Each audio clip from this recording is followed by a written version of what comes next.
Eles compartilhavam com o senhor o que estava acontecendo nos acampamentos? Eu nunca fui ao acampamento, não compartilhava nada do acampamento. Eles não iam lá para compartilhar comigo posições políticas, nada disso. Eles iam lá para tirar foto, para fazer... Vídeos sobre ataques à democracia brasileira. Muito obrigada. Isso a senhora está dizendo. Os vídeos estão aqui. Eu não vou passar porque não tem mais tempo. A senhora está dizendo, pô. Eu quero só fechar, na sua opinião, as eleições brasileiras agora em 2022 foram fraudadas? Já tem o resultado das eleições, já tem um novo presidente da República. Pô, não posso dizer que foram fraudados, foram examinados. O senhor mudou de ideia, né? Muito obrigada, presidente.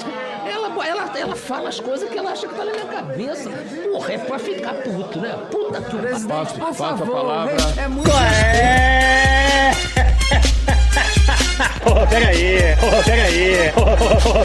Peraí. Que coisa maravilhosa!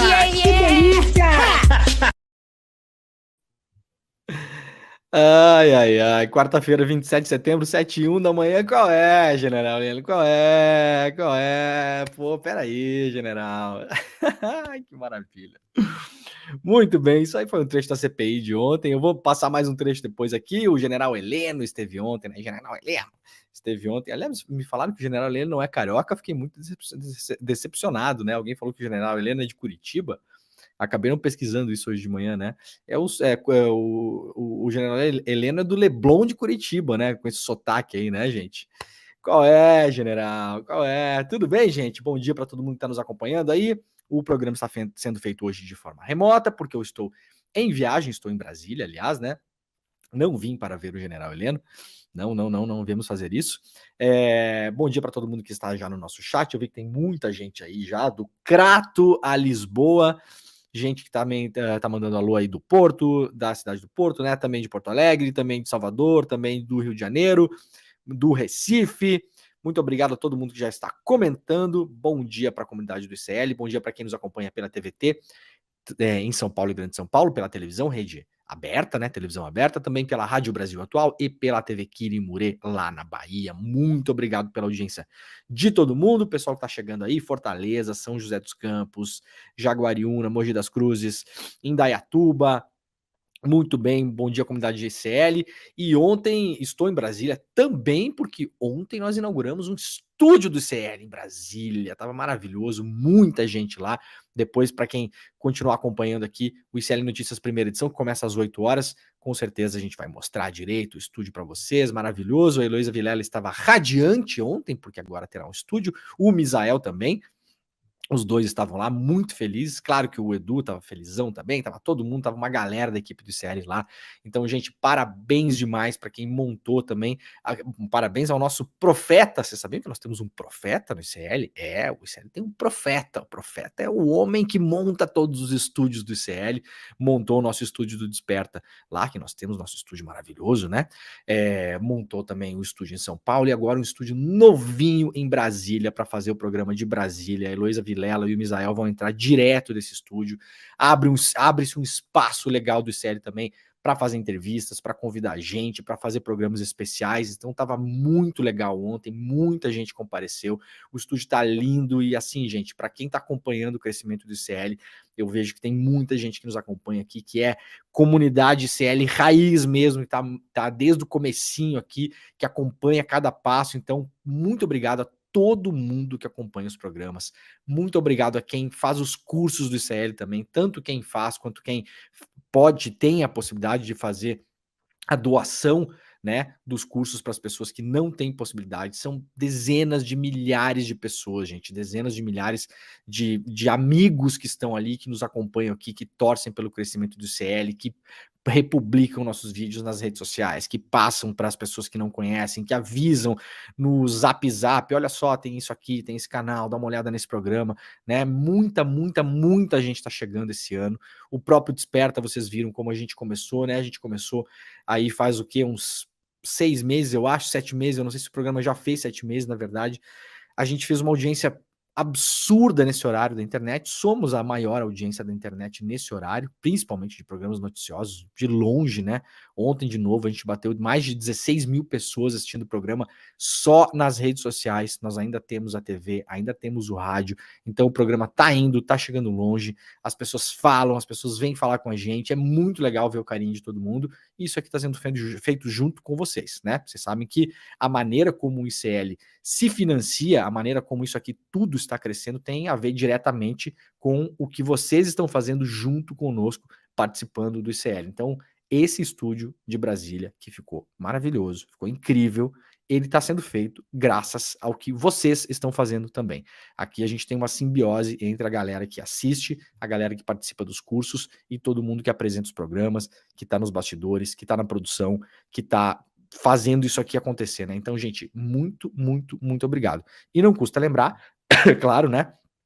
Por favor, quem puder, simplesmente pega o link dos programas e divulga. Só isso. O gesto mínimo para a gente chegar cada vez em mais pessoas, para que a gente possa crescer mais, porque o crescimento de fato do ICL depende do crescimento da comunidade, né? Tá diretamente ligado. Se a comunidade cresce, a gente consegue crescer aqui. Então a comunidade foi crescendo, a gente montou um outro estúdio, montou o estúdio do Desperta. O estúdio é maravilhoso, é incrível. Um dia, aliás, eu vou fazer uma entrada do estúdio do Desperta, vou mostrar o estúdio pelo celular para vocês. É tudo que vocês estão vendo aqui, né? É tudo artesanal, tudo feito à mão, tá tudo penduradinho lá, bonitinho, né? Essas chapas de acrílico, a gente foi lá, fez tudo com carinho. Agora o estúdio de Brasília também tá bonitão lá, tá lindo. Vocês vão ver como tá o estúdio quando a Heloísa entrar. Vocês vão ver a beleza que tá a coisa. Então, para isso crescer depende diretamente da nossa comunidade crescer. Então, para começar o programa de hoje, por favor, quem puder, simplesmente avise as pessoas.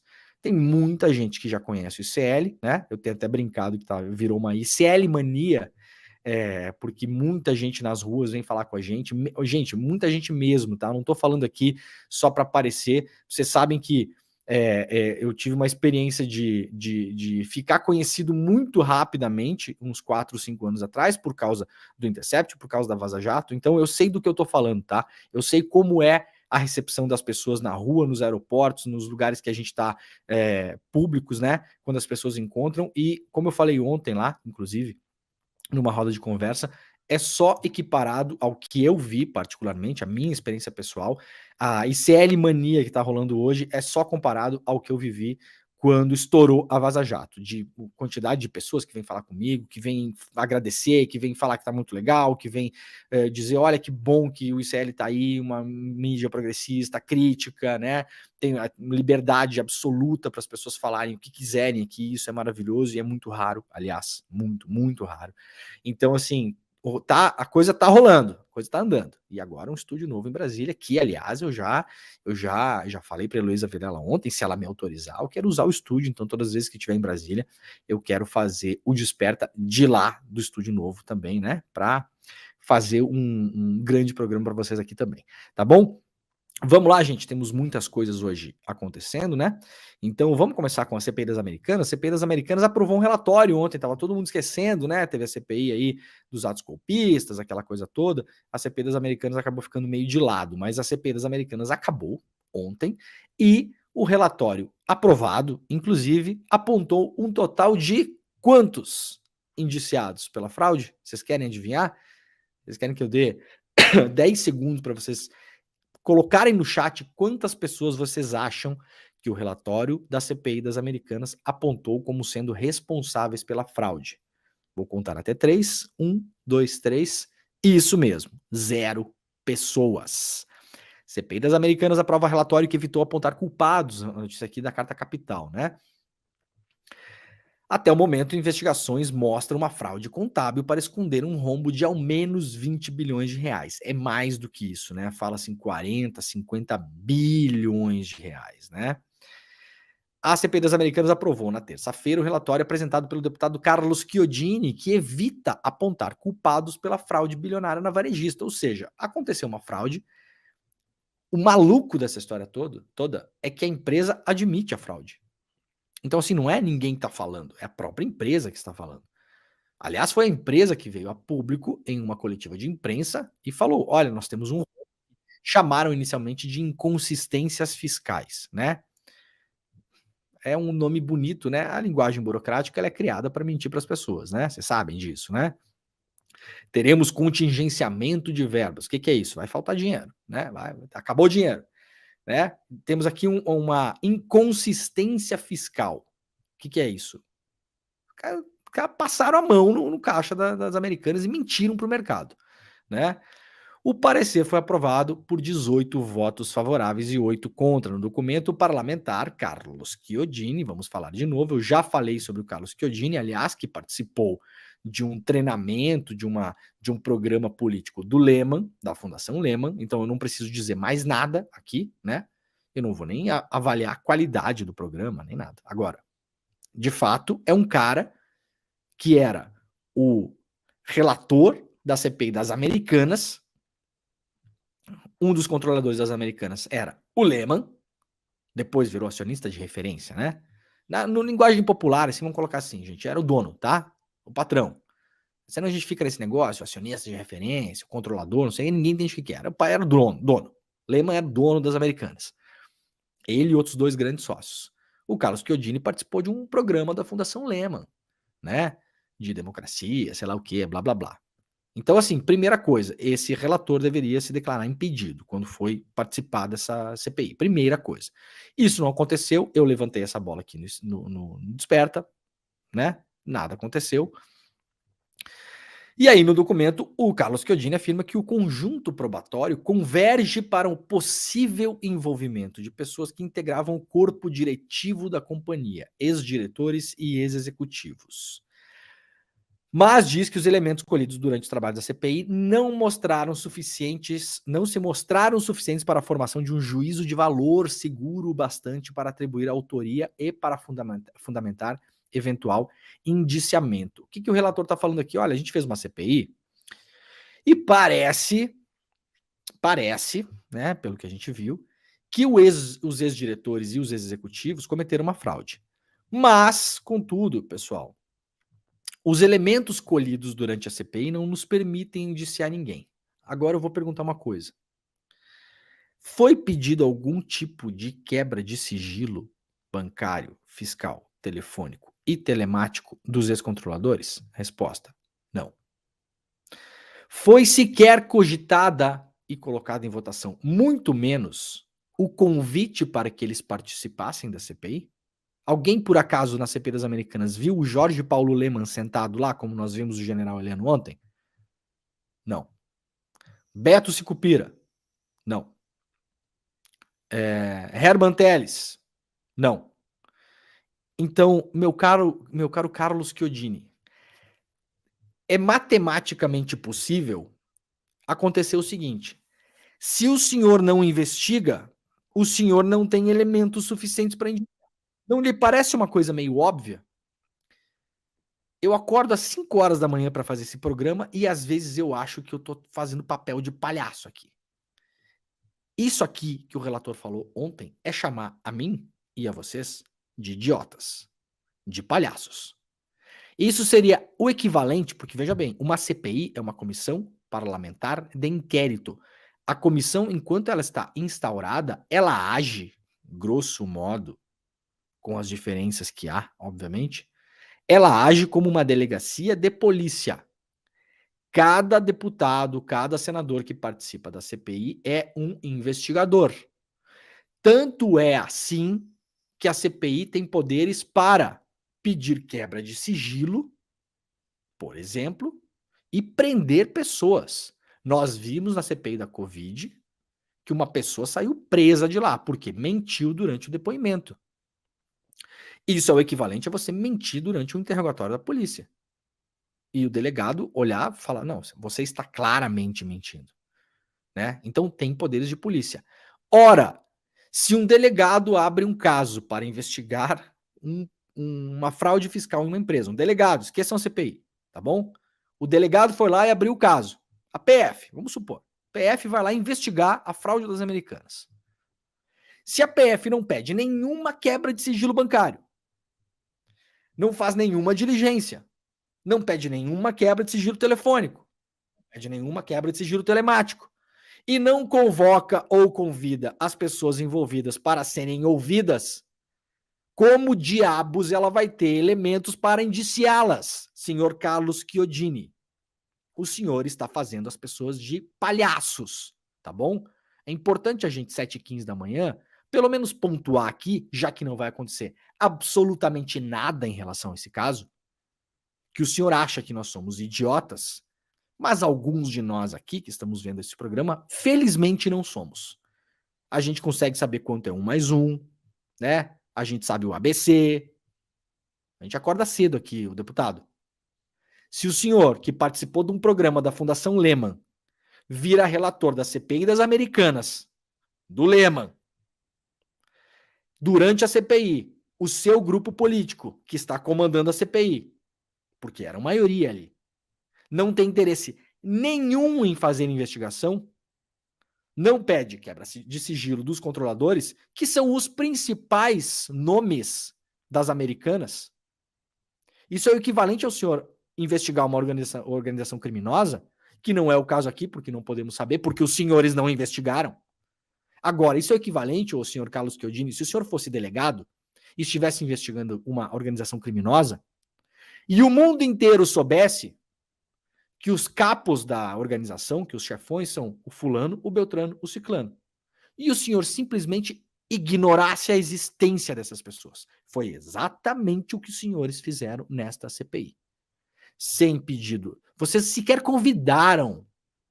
Veja bem, eu não estou falando nem em intimá-los como investigados. Porque uma CPI pode intimar alguém ou pode convidar alguém. Os senhores sequer convidaram o Jorge Paulo Lemann e os seus 2 sócios para participar da CPI. Quanto menos pedir a quebra de sigilo bancário, fiscal, telefônico e telemático deles. Então, por óbvio, deputado, não vai haver elementos para indiciá-los. A matemática está bem clara aqui, né? Eu estou deixando isso aqui registrado porque, de novo, não vai acontecer absolutamente nada com essa gente. Protegidos da maneira como foram. Agora, vamos deixar escancarado aqui. Esta CPI foi criada para fazer fumaça, para eventualmente gerar capital político para meia dúzia que participou dessa CPI. Tem gente muito boa lá, já vou falar de alguns. E para no fim das contas, sabe para que ela serve? Para marketing. Porque a partir de agora, Lemann, Telles e Sicupira vão poder falar o seguinte: veja bem, nós fomos inclusive investigados por uma CPI e não aconteceu nada. Então, o resultado dessa CPI reforça a posição das pessoas que deveriam ser investigadas e responsabilizadas. Isso aqui é jogo de cena. Jogo de cena. Democracia fake de compadrio. Broderagem, parceria. Isso aqui é o nome desse negócio, é isso aqui. Tá bom, senhor Carlos Chiodini? Então, o senhor, por mais boa vontade que tenha, PMDB de Santa Catarina, né? Também, se gostou do que eu falei, gostou. Se não gostou, não gostou também. Não, isso não é problema meu. Se o senhor tivesse feito um trabalho decente na CPI, a gente não estaria debatendo esse assunto aqui, né? E agora o Sérgio Rial, que era o presidente das Americanas, que assumiu as Americanas e depois divulgou a fraude, quer fazer um acordo para encerrar o processo sobre as Americanas na CVM. Então é assim que isso aqui vai acabar, tá bom, gente? A defesa do Sérgio Rial indicou à CVM, Comissão de Valores Imobiliários, que deseja fazer um acordo para encerrar o processo relacionado às Americanas, no qual ele é réu. O CEO relâmpago da varejista fez a indicação em 1º de setembro, e esse movimento lhe garante 30 dias úteis para apresentar uma proposta de termo de compromisso, expressão da burocracia da CVM para acordo, né? Para a gente passar um paninho. Vamos lá, passar um paninho. No mesmo processo, a defesa de outro réu, João Guerra Duarte Neto, também indicou que pretende apresentar um acordo. O executivo substituiu interinamente o Real no comando da companhia após a revelação de fraude contábil multibilionária nas Americanas. Diretoria financeira também quer um acordo, né? Então, outros diretores que também estão envolvidos nisso também vão pedir acordo. Então, no fim das contas, gente, a CPI virou um documento político de salvo-conduto, um passapano, um grande cartão de visitas, principalmente para os bilionários, os 3 bilionários, para dizer, não, gente, ó, veja bem, a gente foi até investigado por uma CPI, ninguém encontrou nada. Bom, é claro que ninguém encontrou nada. Ninguém encontrou nada porque ninguém procurou nada. né? Se você não procura, você não encontra. Né, senhor Carlos Chiodini? Se vocês não procurarem, obviamente vocês não vão encontrar, né? Não vai cair um chumaço de papel com provas do envolvimento de ninguém nessa fraude de uma árvore quando o senhor estiver caminhando por Brasília. Posso imaginar que não caia. Que bom se caísse, né? Não vai acontecer. E agora essa gente vai tentar fazer um acordo na CVM, não haverá investigação em relação a isso, e tudo isso passará como a maior fraude da história do mercado de capitais do Brasil, em que absolutamente nada acontecerá. Nada. Aliás, eu fiz a comparação aqui, né? Para quem gosta de usar o argumento da política, do roubo, do petrolão, da Petrobras, não sei o quê, vai de novo a comparação aqui para a gente encerrar esse assunto. Total de dinheiro que foi contabilizado no caixa da Petrobras, que foi recuperado durante toda a Lava Jato. Toda a Lava Jato. 6 bilhões de reais. Não está exatamente claro se esse dinheiro veio mesmo, se voltou e nem para onde foi, que aliás é o que está sendo investigado pelo Corregedor Nacional de Justiça, o Luiz Felipe Salomão, agora, em relação ao dinheiro da Lava Jato, para entender exatamente onde essa grana foi parar. 6 bilhões. 6. Tá bom? 6. A fraude das Americanas é quase 10 vezes o tamanho disso. No passado, reviraram o país de cabeça para baixo. E foi dar em Bolsonaro. Esse foi o resultado da coisa toda. Agora, isso aqui é notícia de rodapé de jornal do Brasil. Não está na manchete de nenhum portal. Nenhum. Nem ontem, nem hoje. Ontem foi o relatório e hoje é o pós-relatório. Não está na principal parte de nenhum jornal e nenhum portal do Brasil. Zero. Zero atenção para isso. Tá bom? E assim acabamos a CPI das Americanas, né? Uma notícia importante que já tinha saído, quero deixar registrado aqui, porque foram os 2 únicos parlamentares que foram lá fazer um trabalho sério na CPI. O Tarcísio Mota e a Fernanda Melchiona apresentaram um relatório em separado. Infelizmente é um relatório que não tem um valor no sentido de que você consegue dar encaminhamento com ele, né? É uma forma de protesto. Então, o PSOL, através dos deputados federais Tarcísio Mota e Fernanda Melchiona, protocolaram, já tinham protocolado na semana passada, né? Mas agora com o relatório final, para a gente dar luz a isso aqui, um relatório separado da CPI das Americanas, o documento paralelo apresentado pelo relator Carlos Chiodini, né? Esse documento paralelo pede a responsabilização do trio de acionistas majoritários da companhia por abuso de poder. E isso está dentro da lei, inclusive. A lei a qual eles deveriam responder. E, obviamente, não vão. Então, mando aqui os meus parabéns para o Tarcísio e para a Fernanda, porque foram os 2 únicos deputados que entraram ali de maneira séria, querendo fazer alguma coisa, estavam em minoria, obviamente não iam conseguir fazer nada, mas pelo menos conseguiram ali apresentar um relatório em separado no final. Isso aqui fica como um documento histórico. Esse aqui era o relatório das Americanas que deveria ter sido e não foi. Aliás, muito melhor do que esse, porque obviamente a Fernanda e o Tarcísio não tiveram o poder de quebrar os sigilos desses 3 senhores e muito menos de ouvi-los, né? Caso tivessem feito, a coisa teria saído melhor ainda. Tá bom? E assim acabamos, né? Que beleza. Olha, isso aqui é a manchete principal do UOL hoje. Vejam só, né? É uma notícia super importante, claro, mas isso aqui é a grande manchete principal do UOL hoje. E a matéria das Americanas está em lugar nenhum ali, que eu tive que procurar no Google. Literalmente, eu tive que ir lá colocar no Google CPI Americanas relatório. Porque não estava na capa de absolutamente nenhum portal brasileiro.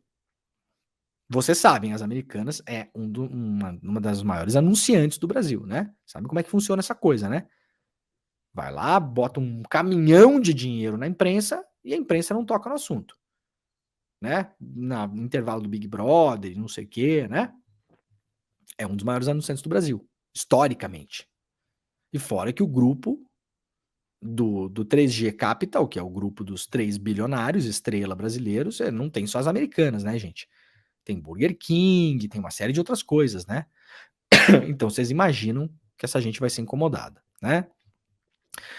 Farmacêuticas abandonam pesquisas e superbactérias já matam 1 milhão de pessoas por ano. A indústria farmacêutica está abandonando as pesquisas de novos antibióticos ao mesmo tempo em que salta de 700 mil para 1,2 milhão o número de mortes relacionadas a superbactérias resistentes aos medicamentos tradicionais. Isso é um alerta da Organização Mundial da Saúde.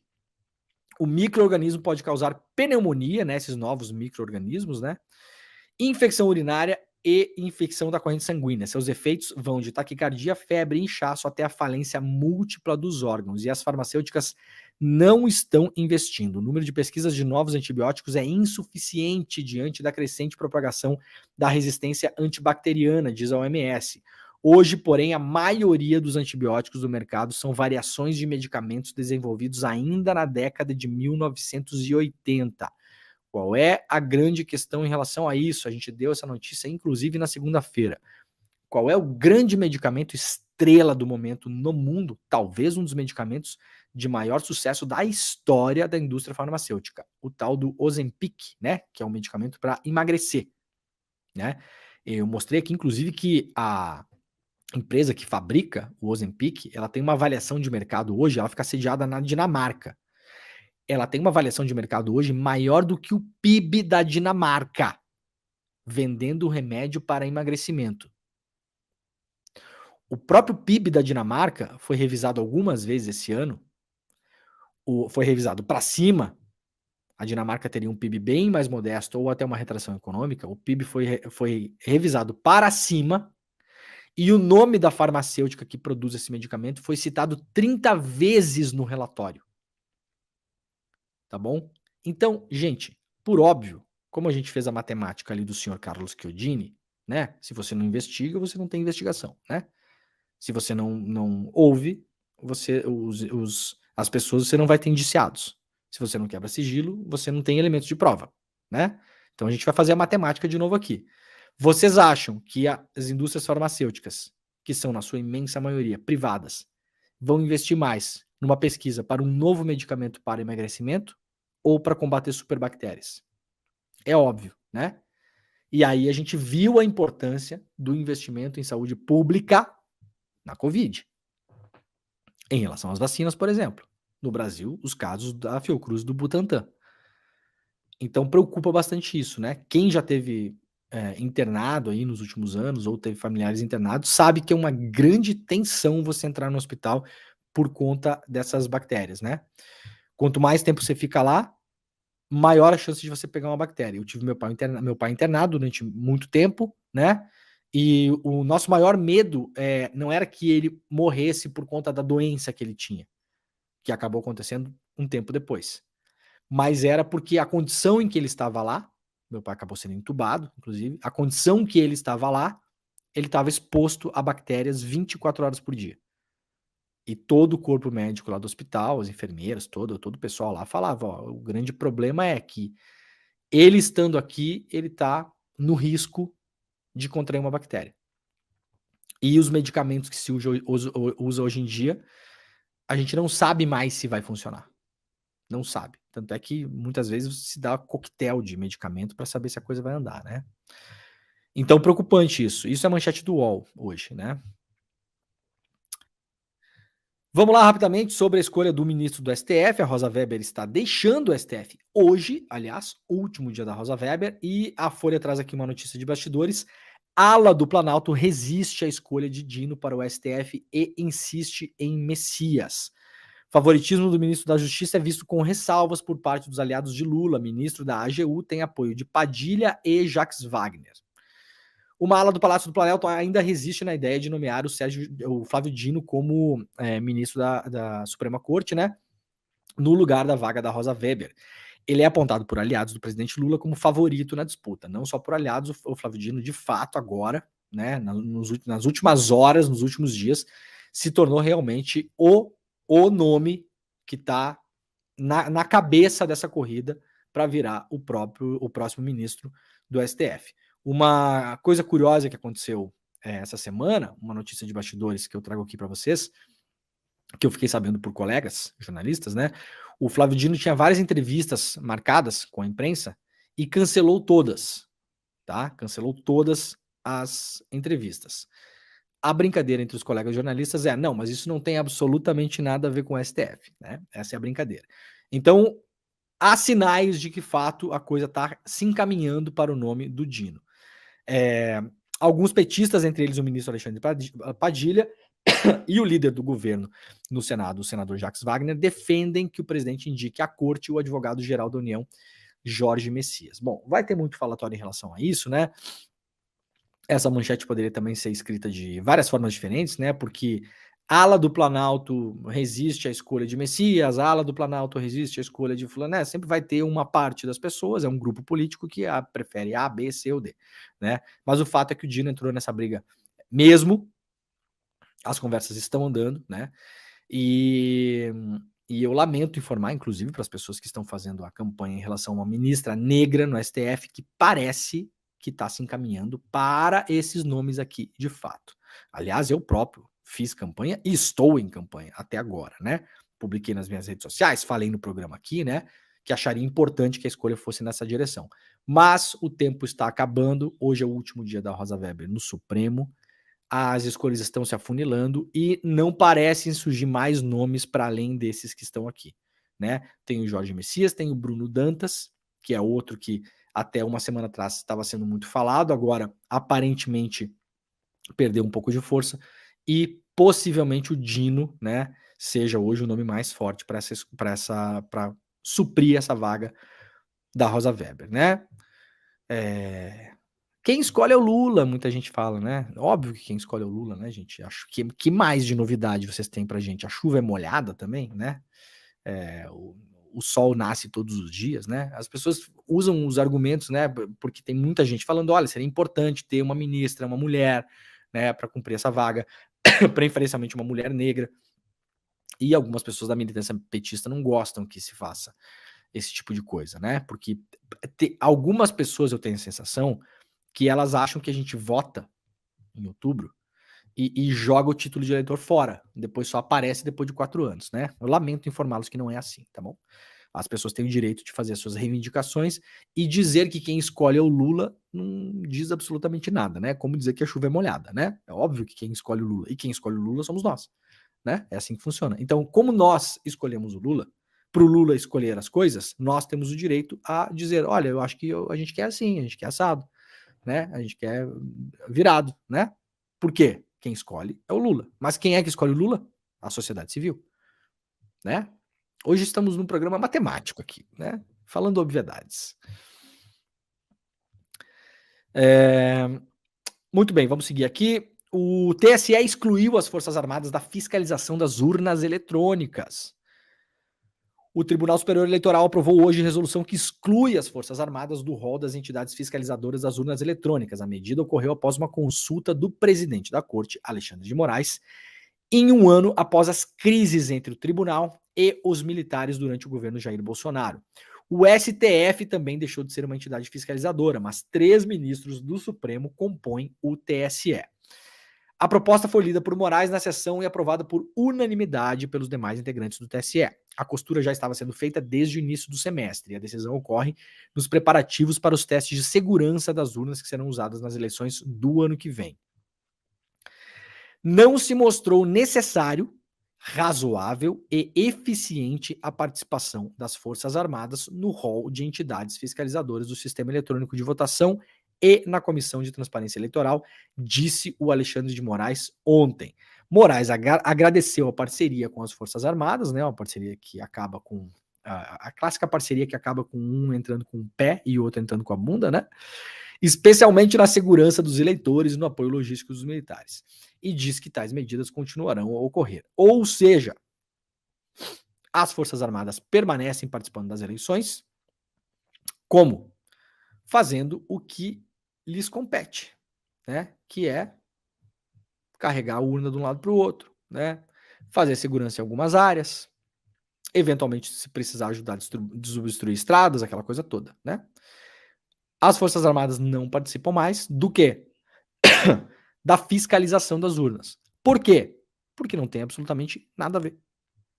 Nada a ver. O que é que tem a ver os militares participarem da fiscalização das urnas e do processo eleitoral? Absolutamente nada a ver. Para a gente não confundir, gente, as Forças Armadas são instituições que são mantidas pela sociedade civil. Assim como a Receita Federal, assim como a Polícia Federal, assim como o Ministério Público, assim como, né?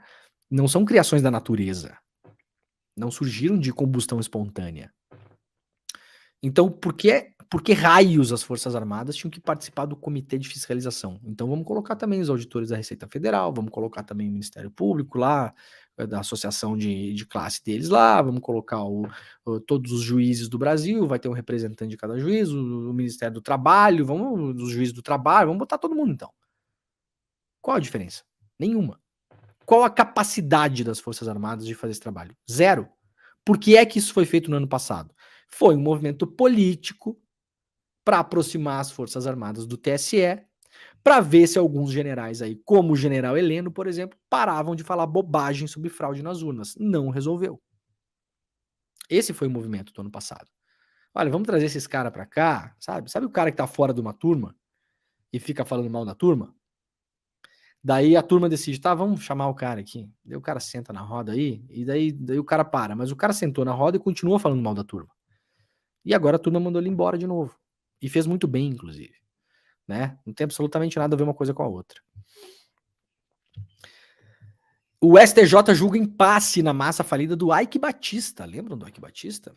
Credores temem calote de R$1 bilhão. O STJ começa a decidir hoje sobre um impasse que paralisou o processo de falência de duas empresas de Eike Batista e deixou credores sem saber se receberão uma dívida de R$1 bilhão. Os advogados do Eike pediram que duas falências sejam processadas no Rio de Janeiro. O pedido da justiça requer que os processos de falência da MMX Sudeste, que ocorre em Belo Horizonte, e da MMX Mineração de Metálicos, que ocorre no Rio de Janeiro, sejam processados pela mesma vara empresarial do Rio de Janeiro. O STJ concedeu uma liminar que paralisou os processos. A ordem provisória ocorreu há 1 ano.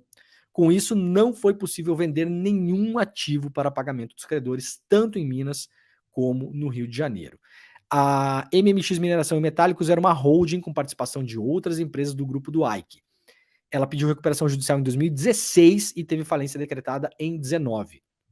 A MMX Sudeste era um braço da holding que atuava com mineração em Minas Gerais. Ela pediu recuperação judicial em 2014 e teve falência decretada em 2021. Esses tempos são inacreditáveis. 2014, a gente está em 23.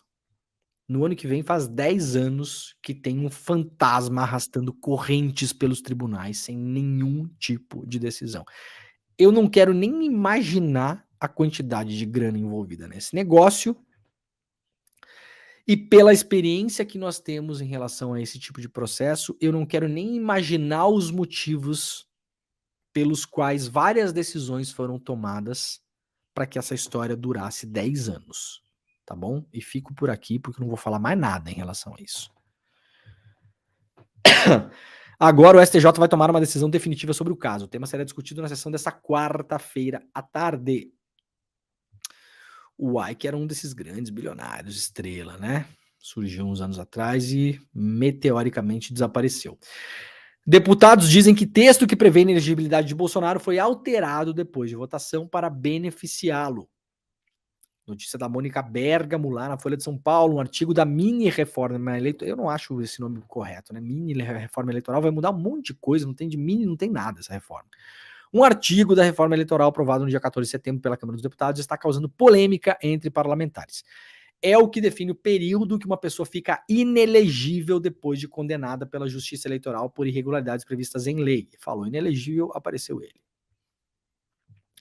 O texto publicado depois da votação do tema na Câmara diz que um político fica inelegível pelo prazo de 8 anos, contado da data da eleição na qual ocorreu a prática abusiva.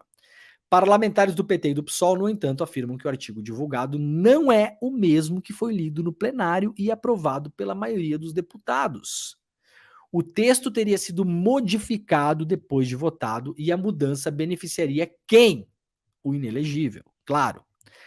Pelo texto publicado, esse que está sendo questionado, o Bolsonaro poderá se candidatar novamente à presidência em 2030, já que ele foi condenado por irregularidades na eleição que teria ocorrido 8 anos antes, em outubro de 22, né? 31 de outubro de 22.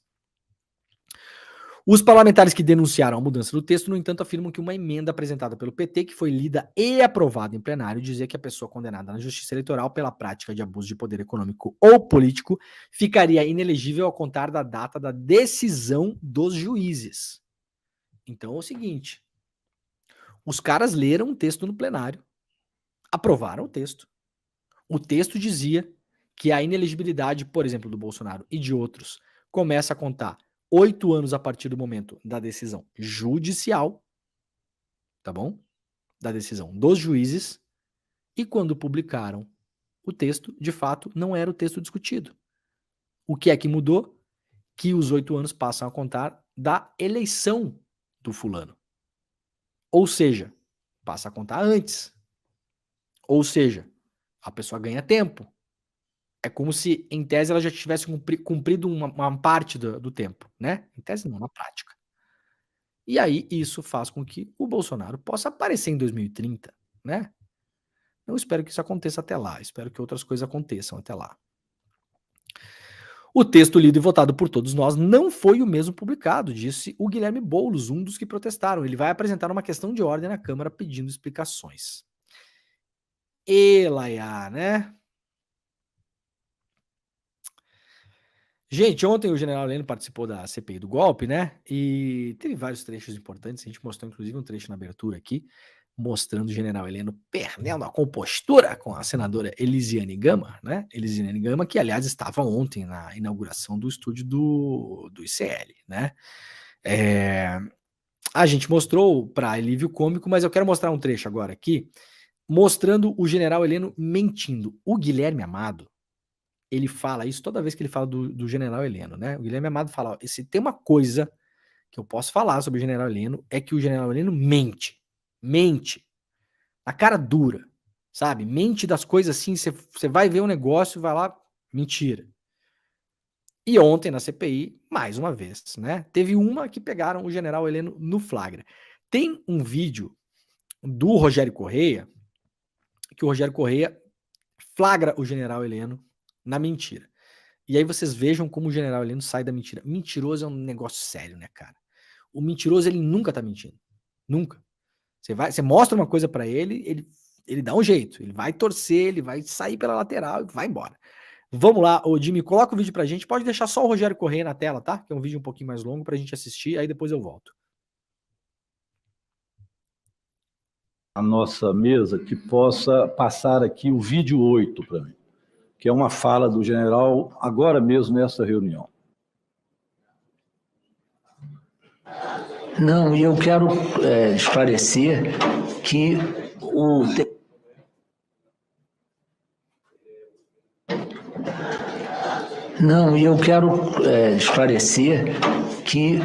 o tenente-coronel Mauro Cid, ele não participava de reuniões, ele era ajudante de ordens do presidente da República.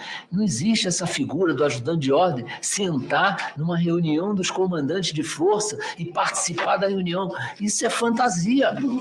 Isso é fantasia. A mesma coisa... Bem, fantasia. Passa, por favor, a imagem 7.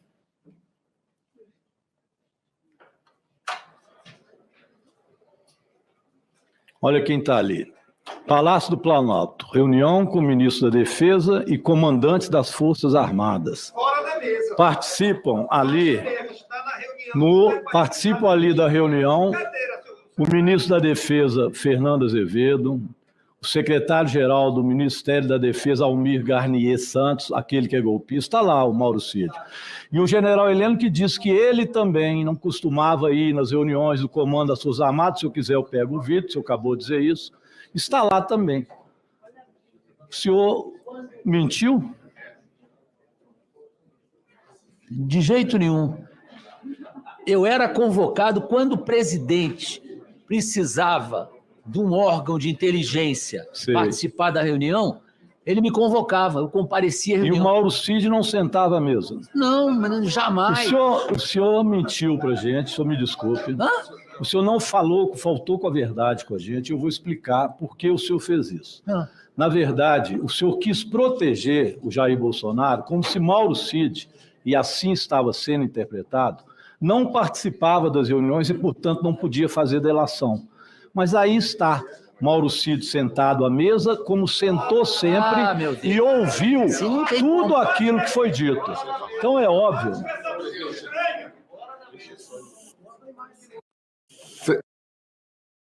Alô. Senhores, o deputado Rogério Corrêa está falando. Ele está com a palavra e eu peço que a gente garanta. Muito bem, tá aí, né? É espetacular, né?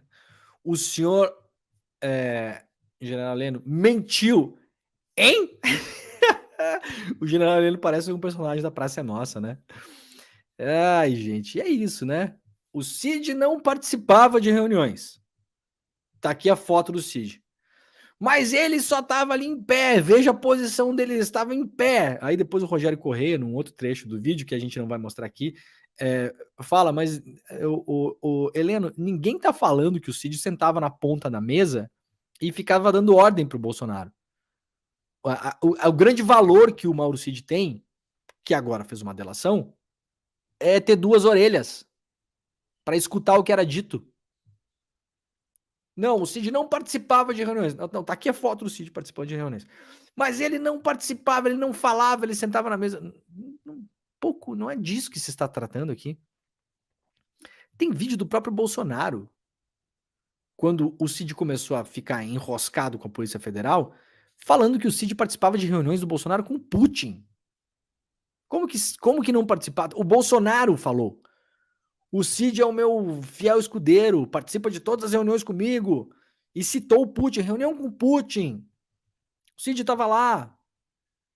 Aí o Heleno falou, eu também não participava das reuniões. Pum, foto do Heleno. E aí, general? Não, mas eu só participava quando o presidente me chamava. Sim, o senhor vai participar quando quem chama o senhor? A Madre Teresa de Calcutá? É um mentiroso compulsivo. Compulsivo. Diante de uma fotografia, o cara consegue sair pela tangente. Tá aí provado mais uma vez, né? Não se acredita em absolutamente nada do que esse Heleno fala. Que, aliás, temos que parar de chamar essas pessoas de general, né? É uma bronca que eu tenho com isso também. O cara é general ainda? Não. Né? Isso é o mesmo do general Etchegóin, né? O famoso general Etchegóin. O Etchegóin hoje é lobista, empresário. Não é general. Vamos tirar esse título dessas pessoas, porque de fato elas não são mais isso. Né? O Heleno, né? Sei lá como é que é o sobrenome dessa criatura, nem lembro mais. É dose, né, gente? Vamos lá, vamos seguir aqui, ó. Nunca vimos o Rio Madeira tão baixo. Moradores ribeirinhos relatam transtornos com a seca na Amazônia. Aos 16 anos, Iremar Antônio Ferreira deixava o Paraná, onde via a soja matar o Rio Azul, como definiu a situação vivida pelo afluente do rio Piquiti. Hoje, aos 53 anos, Ferreira cita o medo de testemunhar processo semelhante agora no Rio Madeira. Morador de Nazaré, um distrito ribeirinho de Porto Velho, ele explica que a atual seca na Amazônia é agravada pelo contexto recente do desmatamento, expansão agrícola e garimpos ilegais, que derrubaram as matas ciliares e acabaram assoreando todos os rios. Uma matéria importante assinada pelo Lucas Altino e pela Ana Lúcia Azevedo. É uma matéria dessas matérias que a gente chama na imprensa de matéria de fundo, né? Uma matéria de fôlego. Então, por favor, se vocês puderem, depois tirem um tempo para ler. Essa matéria está, se eu não me engano, na capa do jornal o Globo. Já tivemos outras secas, mas essa está sendo a pior de todas. Estão aparecendo bancos de pedra que eu nunca tinha visto. Os próprios pilotos estão comentando. Nunca vimos o Rio Madeira tão baixo. Os barcos maiores estão tendo muita dificuldade porque há trechos com profundidade abaixo de 1,5 m. Então, eles precisam levar menos carga e menos gente. Um impacto muito grande, afirma Ferreira, que é coordenador do Instituto Madeira Vivo. Os efeitos da seca são visíveis em grandes rios como o Rio Negro, o Solimões, o Purus, o Juruá e o Madeira. O nível do Negro desce 20 centímetros por dia, segundo o Serviço Geológico do Brasil. O volume de chuva na região norte está abaixo da média histórica, segundo uma nota conjunta deste mês do INPE, da Agência Nacional de Águas e do INMET. A vazão normal do Madeira está 35% abaixo da média do mês. Esse é o cenário que estamos enfrentando. É uma foto impressionante aqui, né? Para quem está vendo, quem está nos acompanhando na TV e na internet. Tem uma foto impressionante feita pelo Michael Dantas, da agência AFP. Isso aqui é do Rio Negro, né? Vocês estão vendo as embarcações aqui e todo este banco de areia aqui, ó, dá para ver a marca da água, né? Tudo isso aqui deveria estar submerso e não está. Vamos lá então, o que mais temos aqui? Olha que curioso, uma coisa bem curiosa, me chamou bastante atenção. Não que eu já não soubesse, mas é bom quando vira notícia, né? Tivemos aí algumas semanas atrás a anulação de várias provas da Odebrecht. Vocês lembram disso, né? Provas coletadas na Suíça, principalmente, trazidas para o Brasil, muitas delas de modo ilegal e também de modo que a gente pode imaginar que elas possam ter sido adulteradas, inclusive, né? Foram anuladas agora definitivamente pelo ministro Toffoli. Agora, eu acabei esquecendo de fazer o meu login na Folha hoje aqui, eu tô tendo que abrir as notícias com esses banners da Folha aqui. Agora, e aí muita gente falou, veja só que absurdo, inclusive na imprensa, tem um pessoal que não tem jeito, né, gente? 4 anos e meio de publicação das matérias da Vaza Jato, o pessoal ainda tá ali pendurado, né? E aí muita gente falou que é absurdo, porque agora os corruptos vão ser liberados, porque o Odebrecht vai fazer o que agora? Vai ter que devolver o dinheiro, né? O Estado vai... Olha os absurdos que as pessoas falam, né? Agora o Brasil vai ter que devolver o dinheiro da corrupção para o Odebrecht? Umas bobagens, né? Um raciocínio primário, que não faz nem sentido, né? Isso não vai acontecer, isso nem está no processo, isso não é nem objeto de discussão. E aí a Odebrecht vai ser beneficiada, porque isso aqui é bom para os corruptos, não sei o quê. Vejam que coisa curiosa e depois eu vou explicar por quê. Odebrecht pede ao STF para manter benefícios do acordo após a anulação de provas. Matéria da Constança Rezende, a Odebrecht enviou uma manifestação ao Supremo na terça-feira pedindo para que a companhia continue a gozar de todos os direitos e garantias previstos nos seus acordos de leniência. O pedido foi feito 20 dias após a decisão do Toffoli, que considerou imprestáveis as provas oriundas do acordo de leniência da Lava Jato. A empreiteira, que foi rebatizada de Novo Honor, pede que, mesmo assim, mesmo com a decisão do Toffoli, sejam mantidos os benefícios firmados no acordo. O que isso quer dizer? A gente lê benefícios firmados no acordo, eu acho que a notícia poderia ter sido escrita de um modo mais claro, porque para a narrativa predominante, fica parecendo que a Odebrecht o Estado vai ter que devolver o dinheiro para a Odebrecht e agora as provas não valem mais nada e ninguém vai sair culpado por isso e eles querem manter os benefícios. Não é isso que está por trás desse negócio. Há uma grande briga nos bastidores dessa história toda, até porque a Lava Jato está sendo investigada, né, de modo, agora sim, bastante sério. Há várias linhas de investigação dentro da Lava Jato para entender como foram feitos os acordos de leniência. Aliás, muitos acordos ainda hoje estão sob sigilo. O que é uma coisa muito estranha.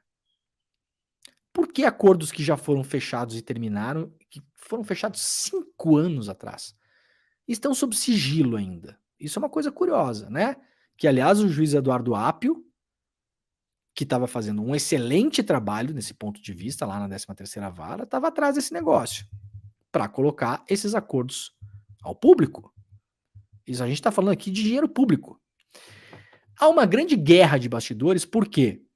Porque, ao contrário do senso comum e das análises de boteco, a Odebrecht não está nada feliz com a revisão desses acordos. Por quê? Porque a Odebrecht aceitou fazer os acordos, já pagou vários milhões em multas, e ela queria, com esses acordos, ser reabilitada para fazer negócios, principalmente com o poder público no Brasil. Pode me colocar só eu na tela, viu, Jimmy, que está subindo esse banner chato hoje aqui, por favor. Então, ao contrário dos analistas e as analistas de bodega que a gente tem no Brasil, que ainda estão pendurados do Sérgio Moro, não tem felicidade nenhuma das empresas em o Toffoli ter anulado essas provas. Pelo contrário, isso aqui já é matéria, isso aqui já é conta paga para eles. Eles fizeram um acordo, pagaram multas, estão pagando multas, e isso reabilitou as empresas. Vocês entendem como a coisa está indo? E aí, assim, De novo, o que é que está sob escrutínio agora? O ministro Luiz Felipe Salomão está olhando isso. Como esse dinheiro circulou por dentro da Lava Jato? Essa é a grande questão que ninguém nunca respondeu. Imaginem o seguinte: por que é que no Brasil a Petrobras ela é uma vítima da corrupção, né? Ela se colocou, inclusive, como assistente de acusação, a Petrobras. A Petrobras ajudou a participar da acusação de várias pessoas que foram condenadas por ter roubado o dinheiro da Petrobras. E parte do dinheiro voltou para os caixas da Petrobras. Segundo consta, 6 bilhões de reais. Então, no Brasil, a Petrobras é uma vítima. Por que que nos Estados Unidos ela teve que pagar uma multa? Vocês conseguem entender a lógica disso? No Brasil, ela recebeu o dinheiro por causa do Petrolão. Nos Estados Unidos, ela pagou o dinheiro por causa do Petrolão. Qual é a lógica? E aí, para fechar o programa de hoje, antes de dar tchau para o pessoal da TV Quirimurê e da Rádio Brasil Atual, pensem a seguinte hipótese. Multas são pagas no Brasil, né? Nos Estados Unidos, a Petrobras e as outras empresas têm que pagar as multas, elas têm que desembolsar o dinheiro. A Lava Jato faz um acordo com os americanos para que parte desse dinheiro desembolsado pela Petrobras e pelas outras empresas nos Estados Unidos volte para o Brasil, e parte desse dinheiro vai parar num fundo da Lava Jato com um CNPJ privado gerenciado pela Lava Jato. Vocês entenderam?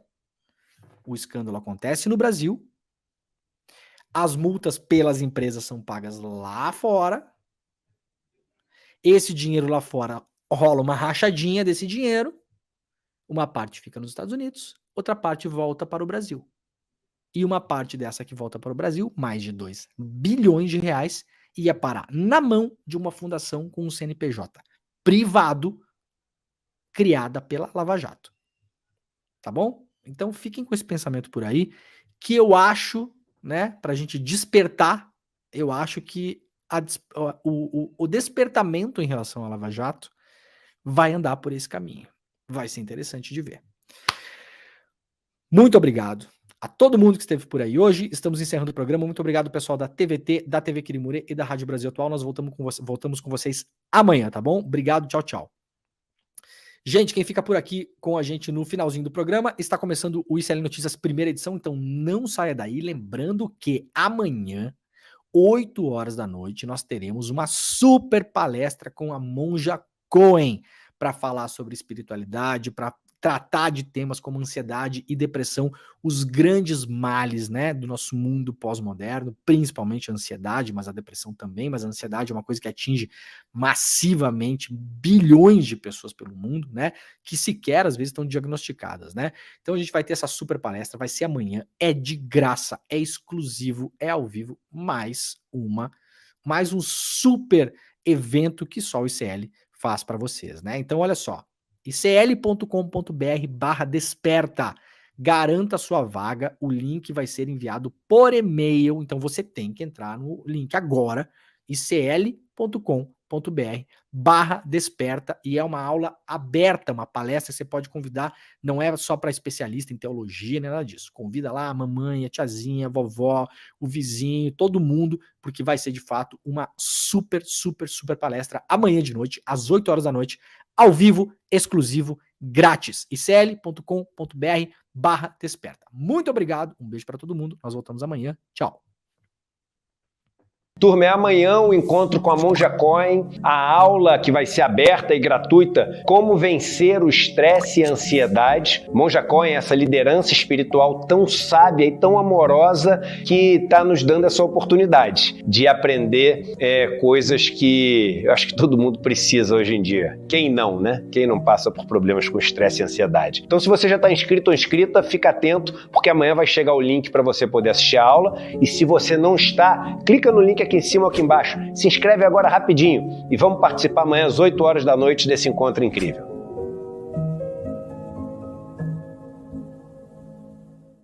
Olá, eu sou a professora Carolina Casarim, do curso Moda e Modernismo no Brasil, e nas nossas aulas você vai aprender um pouco sobre a história do modernismo no Brasil, a história da moda, as relações entre moda e modernismo e a importância da aparência não só para o modernismo, mas para a gente de maneira geral no nosso dia a dia. Por que é importante a gente entender sobre a história das roupas? Por que é importante a gente ter consciência do valor político que a aparência tem e que os nossos modos de vestir têm? Mas além disso, você vai aprender muito mais. Te espero lá!